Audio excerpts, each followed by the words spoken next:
Hey y'all, it's your boy Jacobbird64 here. Starting off with 2026. I hope you had a good 2025. I did, and I think this year will even be better. But today we're here with a book called Hellraiser. Well, it is Hellraiser. It's Hellbound Heart. The Hellbound Heart. It's not. It is Hellraiser. So this book came out in 1986. Wow, this is almost a 40-year-old book. I don't know when it came out though. Like what day in 1986, but almost 40 years old. And the movie is almost 39. That's crazy to think about. But yeah, the movie is based on this book. But how good is the book? Well, we're going to talk about it. I'm going to review. I'm going to give my opinions. I'm going to spoil it. I'm going to try and maybe even compare it to the movie. Maybe. So let's just hop into it. Starts out with Frank Cotton messing around with the box for hours and hours because he was like looking for it. He heard stories about it, and he's like, "Nah, they don't have it. Nah, it's not true." He found somebody who actually did have it, and their information was pretty accurate when you figure out what it's about. So yeah, when he opened the box, the bells start ringing, kind of like church bells. But wait, there's no churches around this area. And then the Cenobites appear, but they don't have names. So yeah, three of them talk, which is interesting because the movie only has two of them talking, which is Pinhead and the female Cenobite. So that's kind of cool, but they don't really have names. They're just Cenobites. It's kind of hard to tell which one is talking, in my opinion. That's not great. But they're not in this book that much. They're only in it like three times. So I'm being honest. Yeah. So when he opens it, Pinhead or the Cenobites, let's just say, they're talking to him and saying, "Are you sure you want this suffering or pleasure?" That's kind of odd that they're gonna give him a chance. But had he said no, they probably would have still forced it on him.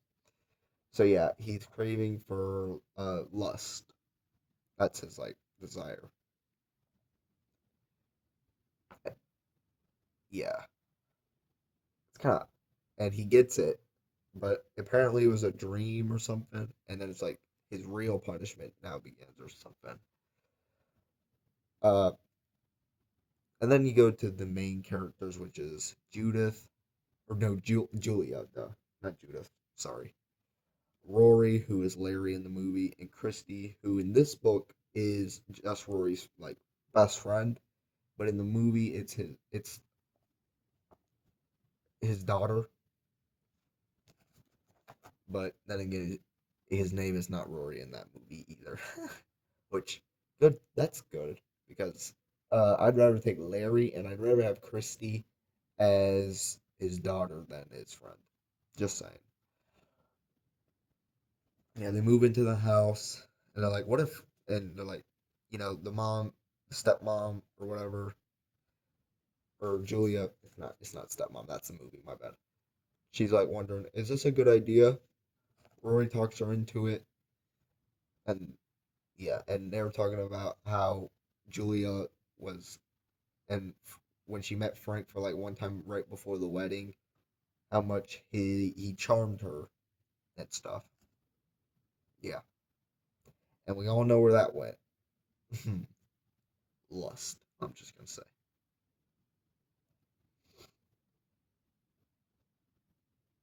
So when she goes upstairs into the attic or something, upstairs, Rory cuts himself. He's bleeding. It goes into the the carpet, or no, not the carpet, the wooden planks, and brings Frank back to life. Um, Something interesting about the book is that I know I say a lot. I'm sorry. Something interesting is that it kind of shows like other people were talking about when they were down there, talking about there is a chance and like stuff, which is kind of cool. And apparently they can't get you until the box is open or something. They can't like go after you as soon, even if they knew you escaped, by the way, and they were still down there, they couldn't get you. It's kind of interesting. Yeah, so it's kind of interesting to hear that a little bit about that. I wish we kind of got a little more about it because it seems kind of interesting. Kind of would be kind of what the it'd be kind of cool to see like a book about Frank's suffering in like the series and how he figured out how to get out of here. That would be kind of cool. Kind of kind of taking place during the first movie. Or yeah, that'd be kind of interesting in my opinion. So yeah, when Frank comes back, he talks to Julia. He's like, "I need some." He's really weak. Like you can just tell by how he's acting. He talks to Julia. He's like, "I need you to kill people so I can get my strength back." So we all know where this. So it's the same. It's just like the movie. It's like, "Oh, I'm at the bar. I ain't got no husband. I ain't got no ring on. I don't have my rings on for this video. So yeah,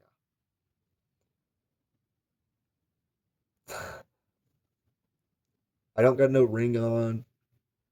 Okay, yeah, let's go to my house upstairs in the attic because I want to have fun. Definitely not murder you. Wink, wink. Yeah. So yeah, she's going back to killing.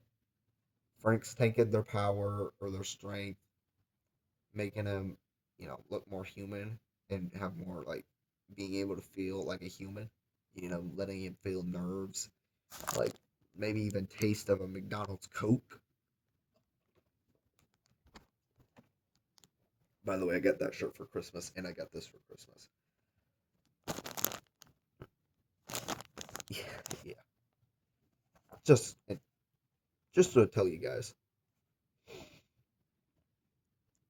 So then, when Christy thinks, or Kirsty, figures out that, oh crap, Rory, um, your wife might be cheating on you, dude. I've seen some dude in the attic. I gotta tell him, but I need more proof. So, but Rory wants her to talk to her, Julia, but he doesn't know about this, by the way. And something interesting happens. You can kind of tell that Julia really doesn't like Lori. Uh, who is Lori? Christy, she's yelling at her, like, "Get out of here! I don't want to talk to you!" And like slams the door. I actually like that about this book. It kind of showed more of a hatred. Um, this scene kind of showed more of their not good relationship. For some reason in the movie, they just didn't like each other that much because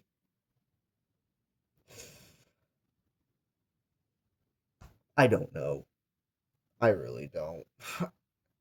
They just start out not really caring for each other and then really fully despising, which by the way, I mean, I don't blame Christy for like really hating her by the end of the first two movies because she's actually a pretty her stepmom in those movies is a pretty scummy person actually. So, but like she never really liked her in the movies. They don't really kind of explain why she didn't like her before all this demon stuff happened. In this one, there's a little more to kind of show, although they kind of don't really explain it either. But I feel like there's more here than there is in the movie of an explanation, if that makes sense. So yeah, when she when she goes to see Frank, Christy, Kirsty, Kirsty, sorry, you know, she gets the box in her hand. She actually fights him. That's kind of a little bit. That's kind of interesting. And he literally makes him say, "Please give me the box," like please. So, and she shows it out the window. I don't know if I like. I think I like that scene more in the movie where she's like, "You want it? Then go get it," instead of him just saying, "Oh please," like a little child. That's how the book describes it. I get why he would act. Excuse me. I get why he would act scared. Oh my gosh, that box gets opened. Oh no, they're gonna come and get me. I don't want that to happen. I get that why he'd be scared, but it's just better in the movie. It makes her seem cooler, and it doesn't make him seem like a little weaker or lamer. I gotta say, I do like the cover. You know, Pinhead. Even though I think this is a reprint, no, or like a different one, because there's like another cover of this. But hey, this one's pretty good. The other one's pretty good too. If you ain't seen that. So yeah, she goes to the hospital. Like, the, oh, whoa, I'm a little rusty. I guess it's been a while since I did a video. Clearly, so she goes to the hospital just like in the movie, and oh crap, there they are, and they're like talking to her and like, let's go. And she's like, wait, what about Frank? Oh yeah, we can go get him you can if you can bring him alive. But here's a stupid part in this series, in this book. The nurse comes in and she doesn't see any of this. Okay.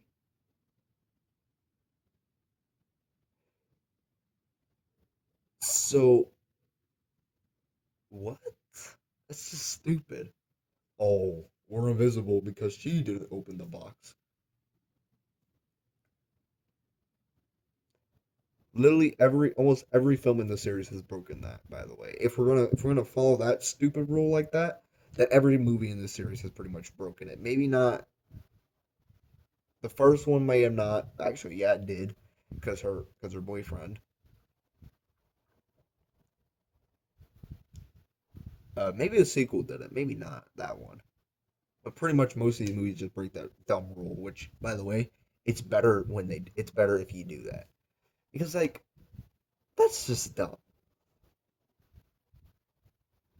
I get why they wouldn't go for her. Maybe I can kind of see why he did this because he technically didn't open the box, but that just seems lamer. If that makes sense. Yeah, I can see why Clive Barker would do that. I understand, but it seems more cooler if the nurse could have saw it too. I'm just saying. I guess I get why he would write that like that. So yeah, then another issue is that you don't even get to see Rory get killed. Spoiler. Larry and in the movie, Larry gets killed and gets skinned. Frank takes his skin. You don't even get to see ever. You never see them actually interact. Not even in the movie, not even in the book. I always thought that sucked in the movie, by the way.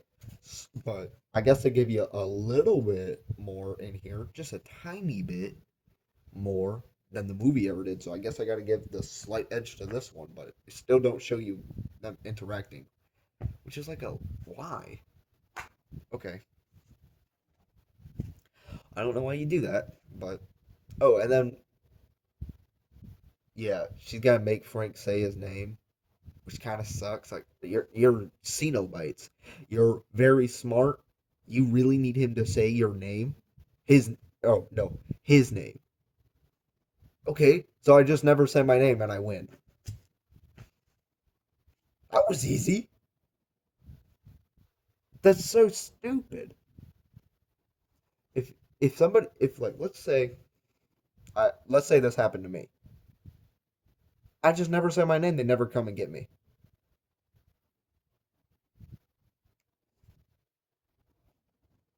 What? Easy. At least in the movie, he still gets him, and doesn't even have to say his name. Oh yeah, so then they go and get Frank. They kill him, and then oh yeah, the Julia she gets stabbed just like in the movie, but she manages to get she changes into her wedding dress apparently and asks Kirsty for help. Okay, and then the engineer comes and says, "I'm the engineer." By I don't even think Pinhead or the Cenobites even really go after Kirsty at the end like they do in the movie. So yeah, the movie did that better too. So, is there anything there? So I would say the book is pretty good. It's not long. It's 164 pages. I gotta say, I love the font. It's big. Let me show you something. I got this for Christmas. Pretty cool. Just, you know, look at that tiny font. That's just an issue with that book already. At least this one's got big font, so I gotta give it that. That's nice to have. At least there's no like nobody wants to read these tiny tiny words. I'm just saying. Honestly, it is a pretty good book. I'm not gonna lie. I did enjoy reading it. Um, I'd probably give it like a 8 out of 10. It's like a B tier book. If you ask me, is it better than the movie? No, the movie is better in my opinion, but it is a good book. I do recommend it. So yeah, well, I guess this is not a terrible way to start off 2026 with a good book and hopefully a good book review video for you guys. So yeah, see you guys in the next one. Oh, by the way, Christmas break has been going good. Yeah, it's been yeah, it's been good. I've been doing good. I'm sorry, I'm just a little rusty, guys. It's been a while. So yeah, I'll see you guys in the next one. Maybe hit that like, subscribe. I'll see you guys in the next one. Peace out. I can't wait for the Hellraiser video game to come out. By the way, yeah, it'll be good. All right, bye.